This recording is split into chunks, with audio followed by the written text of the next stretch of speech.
Alright class, welcome to the lecture. We're going to be covering SSL and certificate authorities and the public key infrastructure for this lecture and how horrible it all may seem. So we're going to cover the basics, the history of SSL and TLS, many of the flaws, and related to that the important attacks in history, and some of the lessons learned or rather ignored. There have been a number of bugs in implementations for SSL and TLS, namely the GNU utils bug, the iOS go-to-fail bug, and those are the two big ones from just this year in the past 3 months. There have been many others throughout history, but we're going to cover some tools like SSL strip, SSL sniff, and then attacks against the crypto itself, such as Beast and Crime. We'll just touch on them. So SSL stands for Secure Sockets Layer. It was developed by the guys at Netscape way back in the day. You could see it conceptually as in the OSI model as being a session layer protocol, but effectively it's an application layer protocol as well. It's designed to provide secure communication over the internet. It uses asymmetric key cryptography, otherwise public key cryptography, to exchange a symmetric key, and then that symmetric key is used for the rest of the communication. And it basically guarantees confidentiality and integrity, as well as authenticity, at least one way. So SSL and TLS are often synonymously used. In fact, TLS, which is defined in RFC 5246, is in spirit supposed to be the successor to SSL, but it's actually derived from an earlier version of SSL itself. So just like SSL, it uses public key cryptography to exchange a symmetric key, well, to establish and then exchange a symmetric key, and then uses symmetric key for the rest of the communication. This provides confidentiality and integrity, as well as authenticity for at least one way. So when SSL and TLS were designed, it was meant to secure the internet. The internet was not designed with security in mind, and they were trying to, the guys at Netscape try to secure things like web browsing, email, instant messaging, VoIP, and SSL and TLS has many more uses extending to update chains, contacting the web server or the update server and downloading the correct patches, stuff like that. It touches almost every aspect of most software, every aspect of most communication to a central server or something like that in software, I should rather say. So in the early 90s, the engineers at Netscape developed SSL to make secure HTTP requests. Back in those days, the, how do we say, cybersecurity crypto field was kind of new. Crypto had been around for a long time, and the Enigma story and all the stories before that point to its history. However, there was a very, very scarce body of knowledge on how to actually design secure protocols well. And what we teach now in cryptography classes is this cat and mouse game that we first had this protocol, and oh, here comes this attack. It's a replay attack. It does this and allows me to purchase now 1,000 birthday cakes instead of just one. And a slew of other types of attacks, and it basically shows here was the original protocol, here's the attack against it, here was the fix, and then this became the standard, and rinse, repeat. So later on in this lecture, I refer to the work of Moxie Marlinspike, and I think the required reading, one of the reading items for today's lecture, is actually a DEF CON Black Hat video by Moxie Marlinspike. And he cold called one of the engineers on the team from Netscape to make SSL. And SSL is quote-unquote a collection of 4 a.m. decisions, and it is really amazing that it has lasted this long.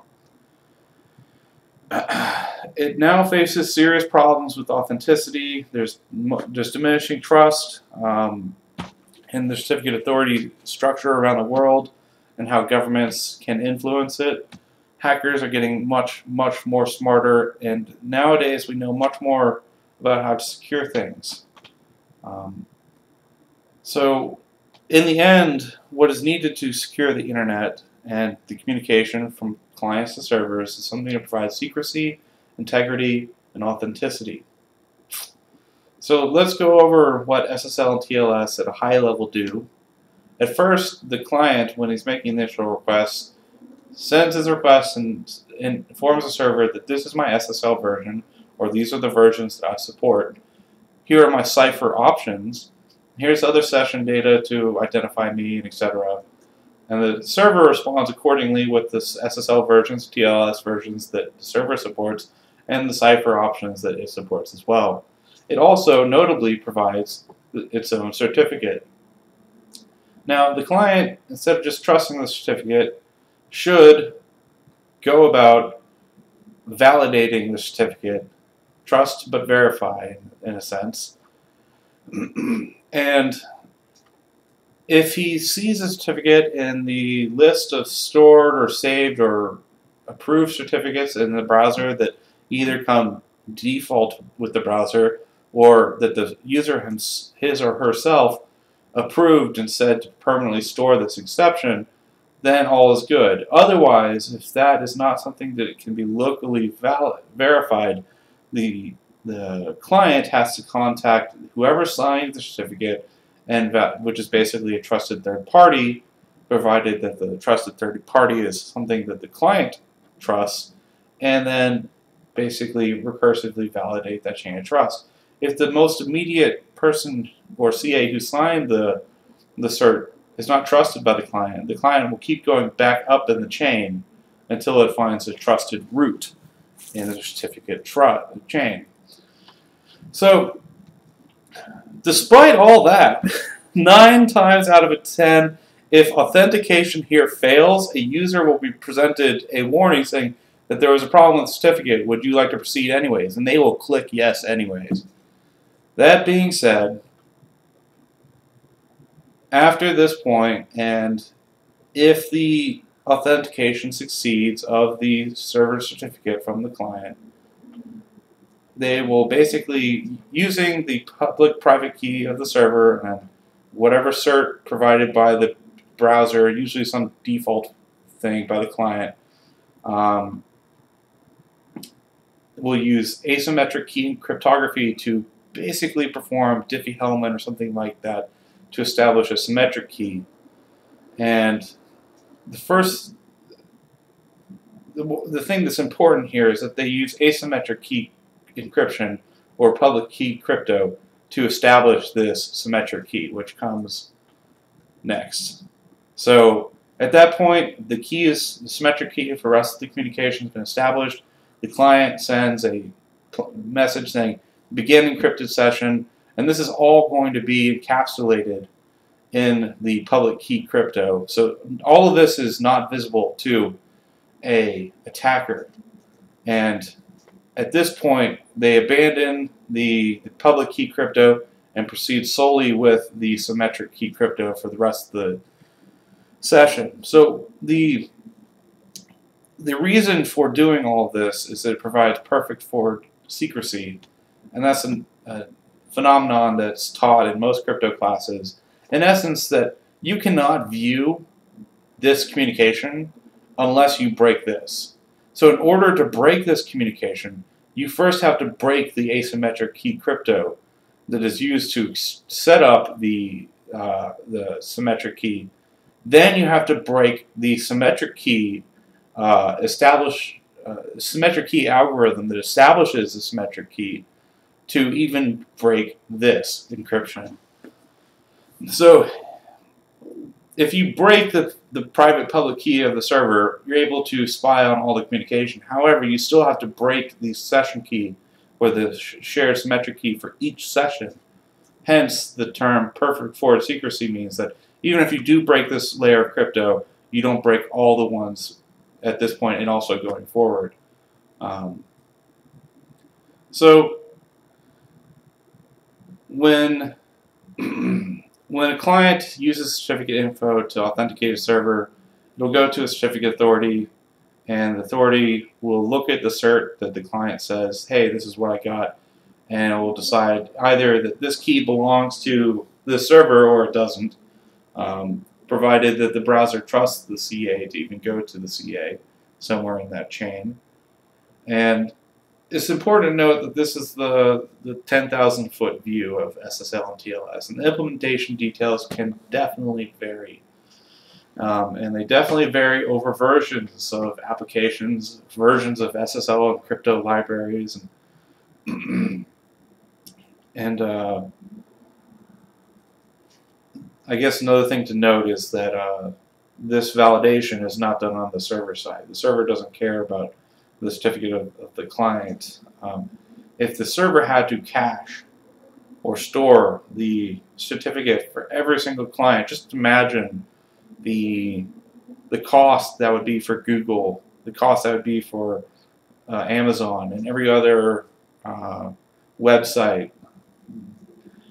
In essence, all that's needed to do business is a trusted vendor, and then past that, in order to use your PayPal or use your credit card or something, you have to provide some more authentication details to let the server charge effectively you for a transaction. So there's a bit more at the business logic that allows you to abstract out the need for having that huge cost of keeping track of every client and their potential certificates if they, if you went that route. So the Netscape guys and gals decided that this was not necessary and this would totally slow down the internet. So, also at that point, a decision was made, and this decision has not been usurped or changed up through now, that trust is just too hard for normal users to think about.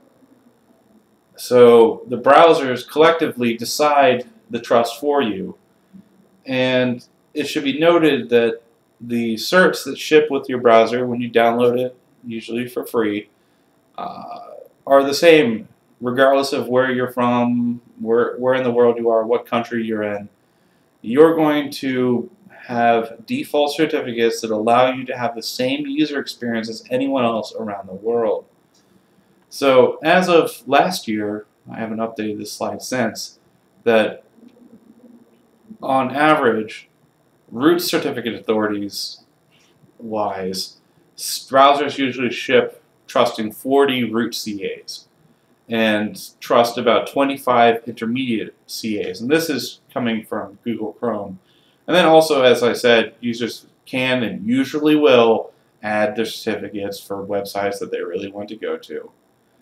Now, this is for securing the web traffic on the internet, for securing your communication with your bank, for securing your communication to do e-commerce.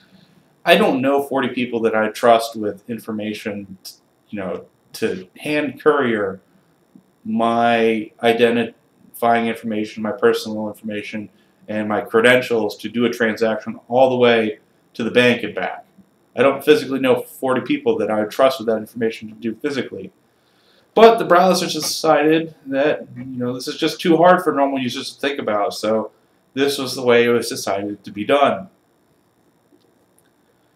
So, certificates, as I said, are used to do SSL and TLS, and they're composed of a public key and a private key. And the public key certificate, usually just referred to as de facto, the certificate is a digitally signed statement signed by a trusted third party that binds the value of a public key to an identity of a person, device, service, blah, blah, blah, that holds the corresponding private key. And usually it's facilitated by using the X509 standard for certificates. And this was designed in 1980, or the 1980s. It was messy back then. was overly flexible and very general. It allowed a lot of room for misbehavior. So when I say the term signing or digital signatures, it is the act of using your private key, which you never share, um, for a certificate, to sign a message. In order to check the signature, you decrypt the message with the public key. Messages sent this way provide authenticity. You can only decrypt it if you have the public key that corresponds to the private key, which is thus tied to the owner of that certificate, and also non-repudiation. If you send out a digitally signed message and then later say, oh crap, I was drunk, I didn't mean to send that, there's no way to undo this with digital signatures. So, to establish chains of trust, private keys can be used to sign other users' public keys. This is how certificates are formed, and this is how trust relationships are established. So, for instance, VeriSign can sign the relationship for FSUCybersecurityClub.com, and whenever a user visits the club's website, they will be provided a certificate containing a public key that has been signed by VeriSign, and the user's browser can then go to VeriSign and verify that, hey, this is all legit. So this all relies on you protecting your private key. It is possible, and actually not too uncommon, for CAs to use their private key to sign the private keys of other CAs, but that gets messy and weird and allows basically signed chain of trust, allowing a CA to sign away on behalf of another CA.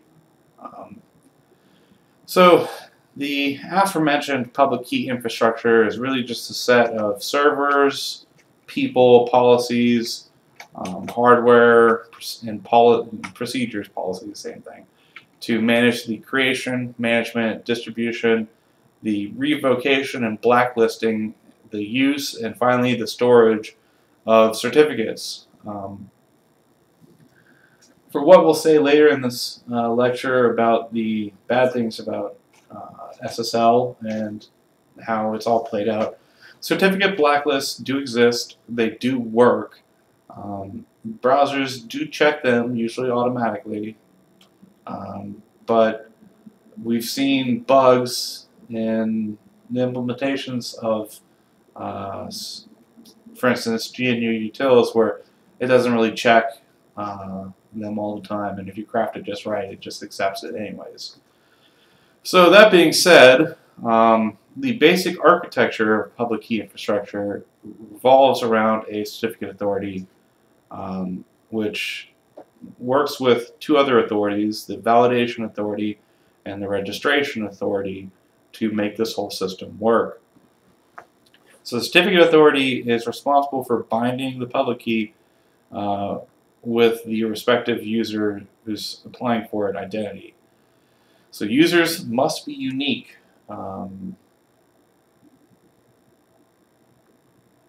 And the CA will use its own private key to sign each user's public key. And obviously, for every user, they have to have their own unique public-private key. Otherwise, if I share public-private keys with another person, and they are, say, company A and I'm company B, if I submitted the same private public key, I could sign off as company A all day and impersonate them all day, web traffic-wise. So the next thing is validation authorities, which are supposed to be a third party to provide user information and to vouch for user information. They're involved with the whole registration process and then the final issuance decision. Then finally, speaking of the registration process, there's the registration authority, which is perhaps another third party, perhaps not, maybe it's just someone working at the CA, that exists to ensure the public key is bound to the individual which is signed. It's supposed to be a watchdog. Same with the validation authority. And this is designed to ensure non-repudiation. And as I said, there can be root certificate authorities and the intermediate certificate authorities. Effectively, what's happened there is that the root certificate authority signed off on the intermediate certificate authority, perhaps to delegate some of the workload because the internet is so huge. The ability to sign the key of other CAs. And if this person isn't trusted, but this person is, if this person signs the certificate for a website, a user, when they get that certificate, will go here, but then go here and say, oh, okay, this chain of trust is valid, I respect it. At least the browser will automatically do that for you. So it begs the question if this loop should ever exist, and the weirdness that this can induce, especially with the responsibilities that might be required, and separation of duties. Maybe there's a conflict of interest here, but we've seen it in the past. It should not happen. If you have enough money and find a sleazy enough certificate authority, it's definitely an option. So if you're a website and also a user, this is a nice diagram for illustrating how it all plays out. The first step is you would ask the certificate authority if you want to run a website and you want to get SSL HTTPS for your users. You ask the certificate authority to issue a certificate in your name, pay their fee. Perhaps they use that money to go do a background check. Perhaps they use that money to throw a really sweet party. You can't really tell the difference from the outside. And the second thing is that they'll do their magic, they'll do their thing, they'll do some of this, and then issue you a certificate. And then when a user browses your website, you'll present a certificate containing your identity and your public key. And the user hasn't seen you before, so what they do is they go to the certificate authority and say, hey, is this a valid certificate for this person? You are the CA who has signed off on it. The CA will check the certificate against their list of issued certificates and make sure that it hasn't been altered, hasn't been tampered with, hasn't expired, and that they've also paid their monthly fee, and then reply with a decision. And for instance, let's just say it's valid. So the certificate authority will tell the user's browser that this is a valid cert. And at that point, the user now trusts this website and proceeds with HTTPS navigation. Assuming that it's all done right, and we'll talk about that in just a little bit, I believe. So, how do you get a cert? Effectively, you are buying trust. That's a very important thing to remember at the end of the day. We see prices here, this is just from browsing the internet from last year, of certs ranging from, I can get one for $49 a month all the way to $500, $600 a month. And maybe they provide different things, but at the end of the day, they provide that HTTPS on my user's browser. And they don't care about the quality of certs. I mean, these people are all trustworthy, right? So, market forces considered, this drives websites to buy cheaper and cheaper certs because the users don't care, and spending more on your certs doesn't improve any quality of use for your users. It doesn't bring in any more money, and if the cert does something wrong, it's not your responsibility anyways, right? So this drives people to buy the cheapest certs, and sometimes they just go for free certificate authorities. And I beg you to think about how you do all the registration, issuance, and validation if you're not making any money and doing it all for charity. Or rather, how you're saying you're doing all that stuff and managing to throw really sweet parties with your customers' wisely begotten money. So, who can become a certificate authority is the next question. Well, you can, I can, anyone can become a certificate authority. anyone can start issuing certs. You will visit websites that self-sign their certificate all day long, and that doesn't stop users from just clicking yes because it's so common. So why spend all that money if users are just going to click yes anyways? So the problem is, if you want to become a CA, you have to get someone to trust you in order to be automatically recognized by a browser. As I said, 9 times out of 10, people are just going to click on it anyways and proceed anyways. But we want to get that last 1 out of 10. We want to figure out what it takes to get that last 1 out of 10, to get 100% of people on the internet. And in order to do that, if you're going the legitimate CA route, you're going to have to get people to trust you. And back in the day, this was easy, but we're approaching 1 billion. This doesn't go up through 2013, let alone 2014. Billion websites on the internet, and I can't imagine any single authority securing all of them. Back in the day, in the early days, there was one certificate authority, one to rule them all. It was VeriSign. And eventually, at one point, the internet grew too large for one certificate authority in the centralized manner to trust. And so more certificate authorities popped up, and then intermediate certificate authorities popped up, and it grew, and it grew, and it grew. And now there are many certificate authorities that are providing this trusted platform of certs and certificate public key infrastructure to secure the web traffic. However, this is not a scalable solution. As you can imagine, you can't. The security of this architecture is only as good as its weakest link, and as we keep adding more and more links, the probability of the weakest link, degrading in their security is pretty much 100%. With enough people added to the mix. So, as I said, at one point there was just VeriSign, and then there has now been an explosion of certificate authorities that you could potentially trust. And in practice, this may be my jaded personal view, but I stick by it, that certificate authorities are a single point of failure on the internet. They are a top target for hackers on the internet, and they look really bad if they get hacked. How are they going to keep getting your $500 a month if they tell you they've been hacked every time they've been hacked? That's my jaded way of putting it. It is all too common for certificate authorities to brush their compromises under the rug and wait till next month to issue a new cert, so it all looks gravy. So, in practice, other researchers have found that validation authorities don't exist. This is not used in practice.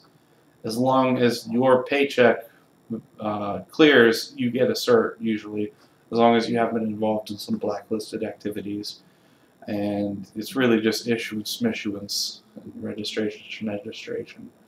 And the registration authority is usually going to be just some underpaid or unpaid intern at the certificate authority that probably just watches for their customers popping up on Reddit or popping up on other sites saying that they've been hacked, or users saying that this looks like it's been hacked. Bottom line, the way I see it, is that doing everything right costs money. And the market forces drive websites and your competition, if you're running a website, to use the cheapest certs that are out there. And the pricing is all artificial anyways. What is trust? You're effectively buying trust when you're purchasing into this public key infrastructure scheme. And this is what's used to secure the web traffic for the whole internet. There is no widely adopted alternative, period. And in practice, we're going to cover some of the history demonstrating that there are zero consequences when absolutely everything goes wrong in this model, and hackers make tons of money, steal all the secrets, and your CEO, as a consequence, perhaps will get named the Innovator of the Year.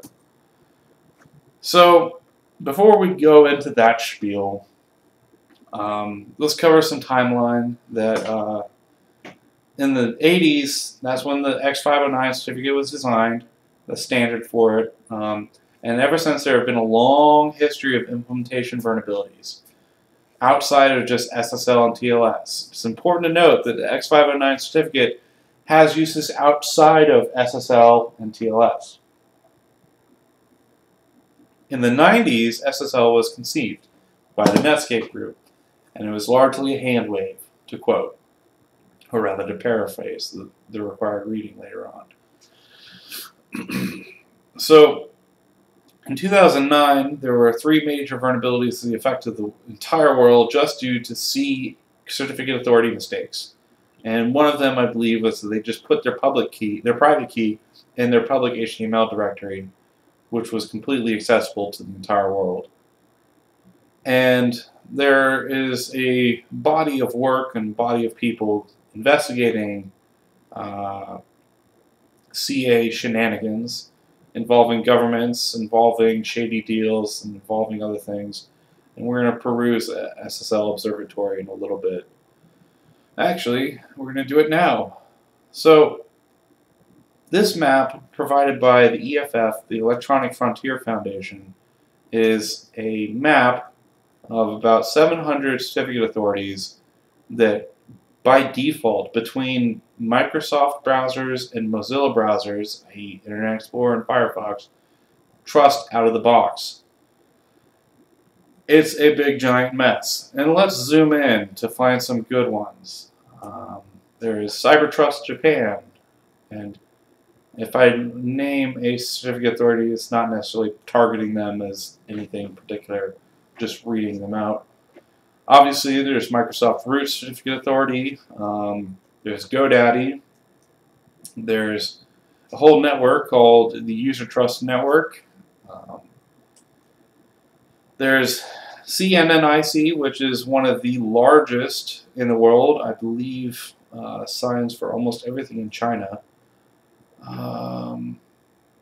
Let's see, there's Equifax, there's Walt Disney, there is GoDaddy again, there's RSA. We go over here, should be some good ones. DigiNotar, yeah, we're going to talk about them in a little bit. I don't think they exist anymore. There's AOL, there's all these other ones. Oh, and then there's one that's pretty much looks like shellcode. And then there's VeriSign, the VeriSign Trust Network as well. And there's another one that looks just like shellcode. You know, don't be alarmed that your browser just trusts these by default out of the box. You know, it's on the internet. It must be safe. Let's see. There are some other good ones in here. There's Government CA. Yeah, that's... Which government? There's Ford, there's GlobalSign, there are tons of others. And this giant web of certificate authorities, the root is DFN Verein. And you can see if you look that it signs predominantly for a ton of universities in Europe. And it's a very, very large network spanning many different languages. Europe is pretty diverse, so I guess this may be necessary. But despite this giant network of trust, it is really, from the outside looking in, a mess.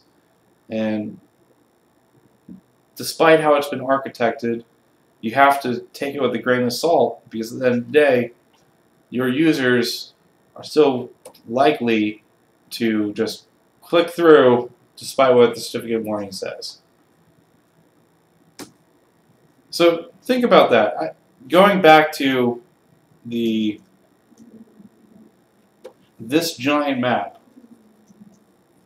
by default, these CAs are trusted to secure your web traffic on the internet. Your browser automatically trusts this entire network. Even the big anomalous shellcode looking certs. Those are trusted by default. And this map is maintained by EFF.org, and they are a very interesting and useful organization that champion internet freedom and the rights of hackers around the world. Fight back against stupid laws that put people in jail for more time than they deserve, because the world and senators and legislators don't understand this mess. So, there are some noteworthy certificate authorities on that list. Some government-owned ones, like the Department of Homeland Security. Some U.S. defense contractors on there. There's the China Internet Network Information Center, CNNIC. I think I pointed that out. There's Etisalat, which I think is like the fifth. It's in the top 5 largest telecom corporations in the entire world. And your browser trusts all these by default, out of the box. Now, that raises a scoping issue. What if I'm in, here's a good example, what if I'm in Ukraine right now? My browser is likely going to trust some Russian-owned certificate authorities out of the box. And I may not like that. Now, on the flip side, if I'm Russian, they may trust some Ukrainian-owned certificate authorities and also some U.S.-owned certificate authorities. And other countries aside, I guarantee you could find a large body of people here in the United States that would never trust, by default, anything signed by the United States. And same goes for China. They would never trust anything signed by anything Chinese government-owned. So this complicates the issue of trust, and also complicates the problem that we've just decided over time to just solve it for people and have a best fit solution that tries to be as appeasing to the largest group of people. There's a lot of adages that you could say, such as if you try to please everyone, you're going to please no one, and that may certainly apply here, but this is a very complicated issue that can't be summed up by any one quip. So back to securing the internet and where we are today. There is work to invent a new internet, mostly spawning out of academia, and it's really struggling at the moment, and I don't know if it'll ever pick up. And it may not embrace the anonymity of the current iteration of the internet. And it'll be interesting to see if there are 2 simultaneous internets, if they are ever bridged. They likely will. You can't ever stop that, but it would be interesting. Now, it's very, very important to note that this is the survey of websites that are publicly facing the internet. There is something called the darknet out there, and it is actually huge. Usually you have to VPN into a node, and you'll see thousands of websites, usually to facilitate black market activity, trading drugs, trading information, trading O-days, and trading this and that. And it's largely anonymous. Probably Bitcoins and other cryptocurrencies dominate the marketplaces there. But these are websites and internets themselves that do not face the internet. And they are fun to explore, let me just put it that way. Though you are going to get attacked for sure on them. So take precautions if your curiosity strikes, and don't get into trouble, because trouble will find you. So let's talk about some important certificate authority attacks. And I use the word attacks in quotation marks on this slide because none of these are actually attacks. The following items are the results of people who are just security researchers trying to trying to verify the integrity of public key infrastructure and this whole thing we've got going on. So, an important story is Mike Zussman obtained Microsoft's login.live.com certificate, private key also, by simply just asking for it. didn't really even provide a reason. The CA was like, sure, here you go. And that was it. This was just to perform his security research. And that's a huge red flag when your CA is just handing over the certificate that you provided it, and you pay the $500 a month for just willy-nilly like that. Eddie Nigg obtained Mozilla.com's certificate, and there was no validation authority existing that stopped him. And he was simply just investigating unethical CA practices. And I believe he was at it for less than a week, and he basically hit the jackpot, which seriously calls into question the whole validity of whether or not this is working at the moment. There's another issue, I forget the date, but VeriSign issued a code signing cert just by accident from Microsoft Corporation to a group of unknown hackers. And as we said earlier, talking about rootkits, I believe, that this certificate was actually a code signing certificate. It could sign kernel mode, driver updates, it could sign Windows updates, it could sign applications. It could sign things coming that would look like trusted from Microsoft itself, Microsoft Service itself. And these attackers could man the middle and provide malware all day long, and no flags would ever be raised. And this was just, a whoops.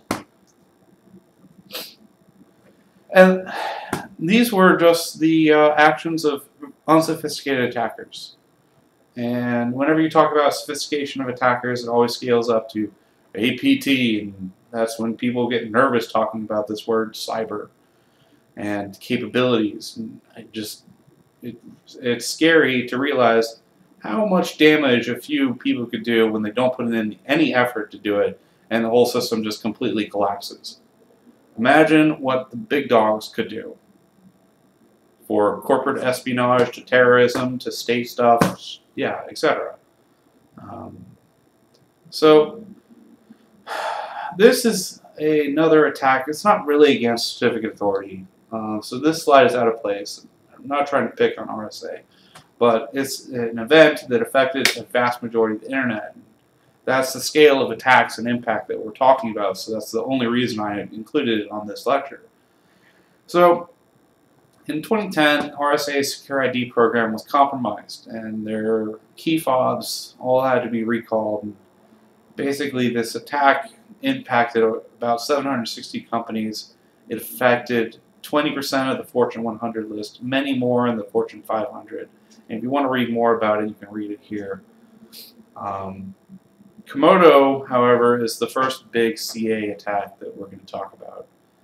It was hacked in March 2011, and it made the headlines because they came and said that they suspect that Iran is hacking them. And you're going to have Fox News and CNN and MSNBC all say, oh my God, Iran is hacking us, trying to bring down the internet.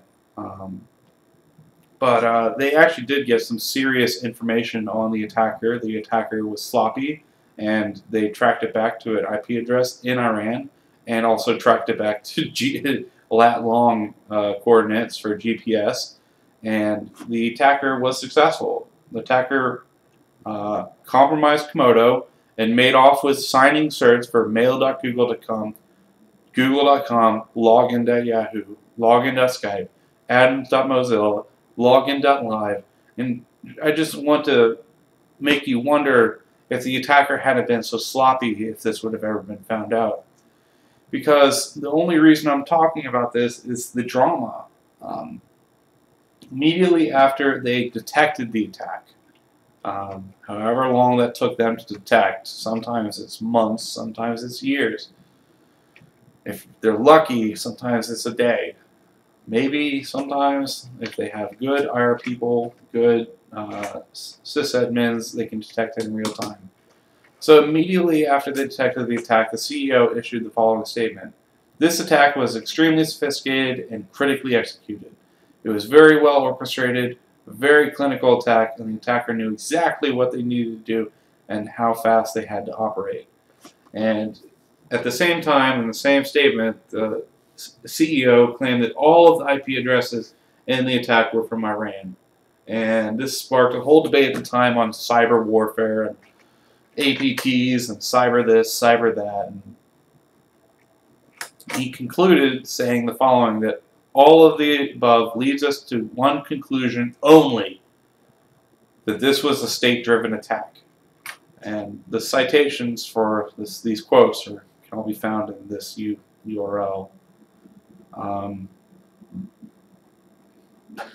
But I still believe it wasn't anything that sophisticated. You will see in Moxie Marlinspike's video that I've required you to watch that it turns out it was likely just an attacker all by himself that was probably a script kiddie that just talked a really big game and wasn't very covert at all. And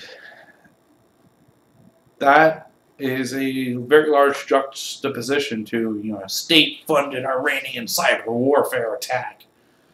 The impact of Comodo getting compromised by perhaps a script kiddie is severe because Comodo provides search for 25 to 20% of all sites on the internet at the time.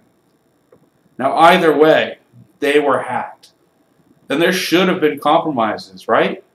Even the rumor that an amateur breaking 25% of the internet, that is preposterous. Everything that we've done so far today should have made that impossible. That should not even be within the realm of possibility. And then they go ahead and Comodo gets hacked 3 times later by different attackers that year. And no one cared. And nothing happened to Comodo. Comodo, in fact, was honored at RSA 2011, and the Comodo CEO was named Entrepreneur of the Year. And that is the moral of my story of how there are 0 consequences when everything goes wrong in this business. It is just astonishing. Now, here's a story that does scream out as a warning if you're trying to get into the CA business and provide a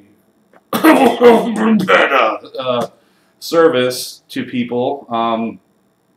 DigiNotar in 2011 was found to issue a rogue wildcard certificate for Google.com's domain. And this was presented to actually users just in Iran. And this was noticed by DigiNotar and then quickly revoked. And DigiNotar runs in the Netherlands, and they claimed that they had been hacked, and hackers had broken in, stole their certs, and were issuing these wildcard certs, and specifically targeting people, the citizens in Iran, which is a juxtaposition of the Iranian state APT hacking Comodo. So in this story, the result of DigiNotar getting hacked was that they eventually went bankrupt because the entire Dutch government's public-facing set of websites, all the websites of the Dutch government, ran off DigiNotar certificates. If the attackers were able to get at this level, they were able to man in the middle and hack the users of the entire Dutch government. The hacker, as they usually do, posted proof on Pastebin. And DigiNotar, as a result, got dropped off of many browsers' trusted cert list, the one that's provided by default. And the link is here. And really, the only story, the moral here is that there are 0 consequences until you are so big that when you fail, you cause an entire government to fail. That's the moral of the story. That's the only consequence for getting hacked if you're a really successful certificate authority. Otherwise, you'll make tons of money, get honored at conferences, and be named Entrepreneur of the Year, regardless of how many times you get hacked. So, later in the month, the Dutch government seized the company, took over. that same month, the company was declared bankrupt. There are other items from 2011. There's Startcom. It was an Israeli certificate authority, and there was just rumors of a breach, but that somewhat impacted their business, but they're still around. And GlobalSign in the same year seemed to get compromised by the same hacker that got DigiNotar, and there were reports of it, and there was a paste spin on the internet boasting that, hey, I'm the guy who did DigiNotar, I just popped GlobalSign too and got all their code certs. And eventually, GlobalSign published a report and concluded that there was no evidence of any breach. So you have to realize that with trust, simply just instilling rumors of compromise can degrade a system. However, that would be useful if your browser could process these rumors, because it just trusts these things by default. Unless you're one of the paranoid people on the internet like me, you might actually care about the certs that are stored in your browser. However, 99% of the users don't. So, in a normal trust system, one that would make sense, rumors of something getting compromised would affect the flow of the system, would affect how things would work. I mean, this is how bank runs happen. If you start rumors that a bank X is probably insolvent, people are going to start withdrawing all their money. However, you start rumors that this cert got hacked, the CA got hacked, there's no feedback in the system. There's no fluctuations throughout the system. It's just like a pin drop. So another story is that VeriSign from 2010 through 2011 was repeatedly hacked, and they just decided to reveal the hacks and their quarterly SEC filing in October and later in 2011. And this was only disclosed because new SEC guidelines required reporting security breaches to investors. Up until then, this was not a requirement. Mind-blowing. And these guidelines have resulted in 2011 in an explosion of filings disclosing security breaches and breach risks. And sometimes they may be confidential disclosures to the investors. But at this time, VeriSign, over this course of 2 years, had certs securing over 50% of the internet, ranging from .com to .net to .gov and beyond. And with the certs that were obtained by the hackers, it allowed them to effectively impersonate any company on the entire internet.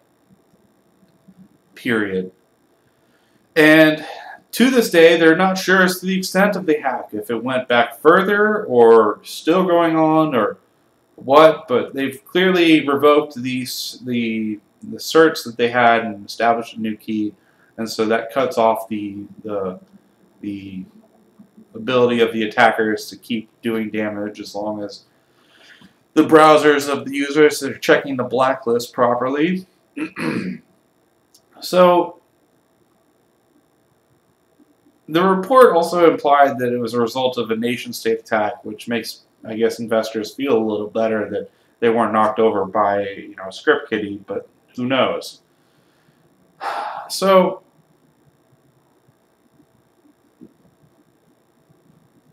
now that we feel all happy and good about SSL and certificate authorities and public key infrastructure, and it's perfectly working, we know that it provides perfect secrecy, it provides perfect integrity, and it provides perfect authenticity. And that should just conclude this lecture, right? The moral of the entire lecture is a quote that I cite from the SSL Observatory, that the security of HTTPS is only as strong as the practices of the least competent or least trustworthy certificate authority on the internet. This is a map provided by the EFF SSL, and I had this in, I guess, the original lecture, and their map illustrates the countries that they confirm are doing SSL attacks, are intercepting secure communications to decrypt them and stuff. And yeah. So the flaw is that there's no feedback in the system. We are locked into these trust relationships. Market forces are driving users are driving website owners to the cheapest trust vendors. And thus it is only natural to see so many hacks. But it even goes all the way up to the most expensive CAs. So then you have to really question, does it really matter if I go for the really cheap ones? I mean, everyone's getting hacked, or everyone has a history of serious compromise. Imagine the ones that just don't care, that are free, that don't do any form of security and don't look to check whether or not they're getting hacked. And so they don't detect it, they don't report it. Just imagine that swath of the internet that you might automatically trust. And I'm still talking about breaking the 1 out of 10 users that actually care about this stuff, as opposed to the 9 out of 10 that automatically click through. So, browser vendors, after Komodo got hacked, could have dropped Komodo, but they were too big to cut out of the internet. That would have broken 25% or more out of the internet. And at the end of the day, from the result of that, convenience won out over security. And we still trust, by default, in our browsers, Komodo to this day. There is no agility in the current model of the internet. We cannot adapt to disturbances in the force and trust. And once we trust someone, that trust becomes forever most of the time.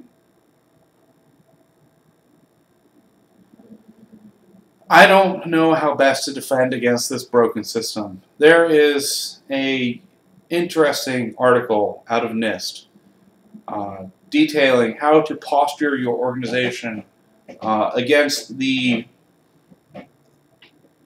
attack surface that you incur by having to work on the internet. That is the CA problem and the CA system. And the takeaway is that it's really complicated to defend yourself against this broken system. I do like Moxie Marlinspike's work in this area. Convergence is definitely a project worth checking out. It's a Firefox plugin.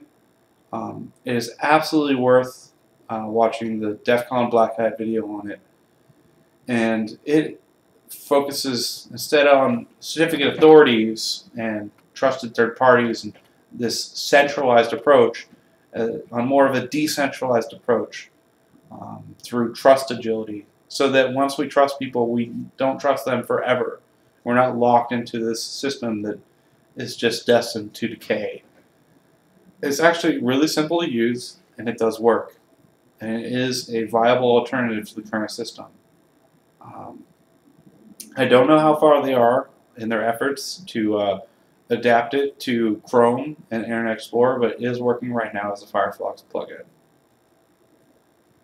So let's talk about attacking SSL without targeting the certificate authority system. We're not interested in these easy attacks. Let's talk about the hard stuff. So to recap, these messages happen. The client checks the server's certificate.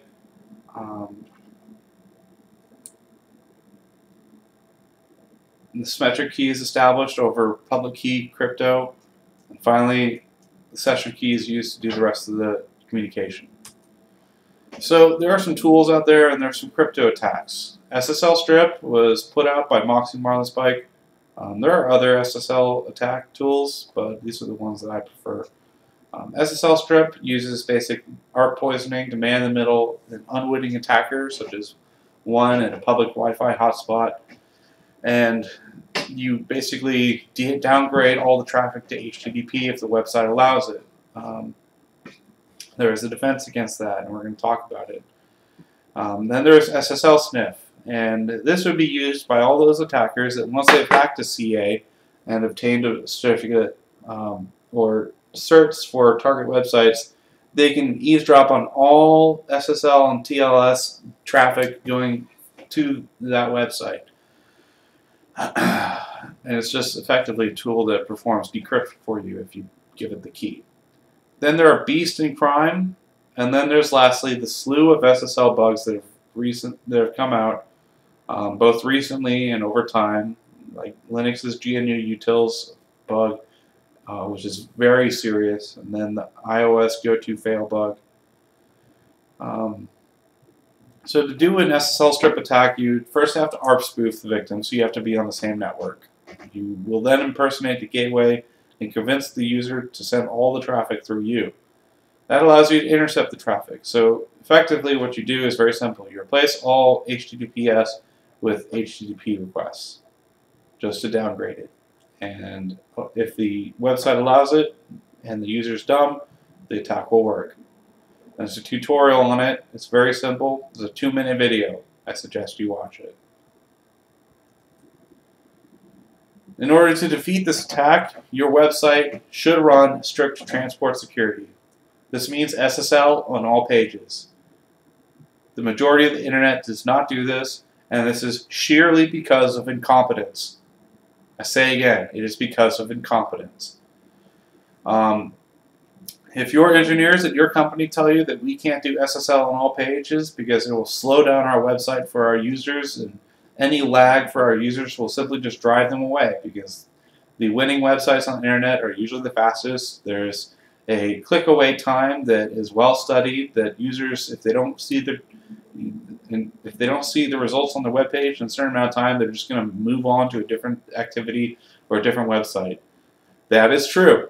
However, Google decided to stomp this myth. They adopted SSL on all of their web pages about 2-3 years ago, and it accounted for less than a 0.2% impact performance. That is completely negligible and not an appreciable impact. So there's no excuse for it. If you have engineered your web architecture in such a way that it is actually a performance impact to adopt SSL on all pages, you've done it wrong. So strict transport security prevents downgrading HTTPS to HTTP, and any plain HTTP requests are just not permitted. So any HTTP request to your server will always respond with an HTTPS response or a not permitted response. SSL sniff, as I said, is if you plug in a cert, a private key, public key, X509 cert to it, it will decrypt all the traffic for you. If you can man them, it will intercept it. It cannot be defended against. This is the tool that the bad guys are going to use against you if they pop a certificate authority, one of the hundreds of ones, and manage to find a cert for a website they're interested in stealing your information and traffic going to. Now, obviously, if you pop one cert, you're probably not going to get the whole internet. But some certificate authorities are large enough. VeriSign comes to mind. Komodo, as I said, was responsible for securing 25% of the internet. Beast falls more along the lines of a crypto attack, and I won't be covering the technical details of it, but you need to know that it can be done in under 10 minutes. There's a useful illustration of Beast located here. Crime is similar to Beast. I snuck into Black Hat last year. I had a top hat, and I cut holes in the top hat and wore Liberty spikes with my hair, and no one questioned that I belonged there. Very effective. I'm pretty sure I could social engineer my way into most situations, especially in the hacker community. But I didn't have to pay the $5,000 fee to view this presentation. It was very, very interesting. The details have been fully disclosed in their last year's Black Hat. They have the attack vector is limited, requires a bit of interaction with your user, but it does affect all versions of TLS and SSL at the time. They did work with browsers to ethically disclose it first, and that is very much encouraged. And actually, damn respectable. So they published the details of their exploits against SSL after they worked with the vendors to get them fixed. So that is the end of today's lecture. I seriously suggest, actually no, I require that you watch SSL and the Future of Authenticity. It's a Black Hat talk by Epoxy Monospike. Next, you might be very interested in reading a paper about detecting and defeating government interception attacks against SSL. And lastly, you want to read Chapter 10 in the Web Application Hackers Handbook. And that is it.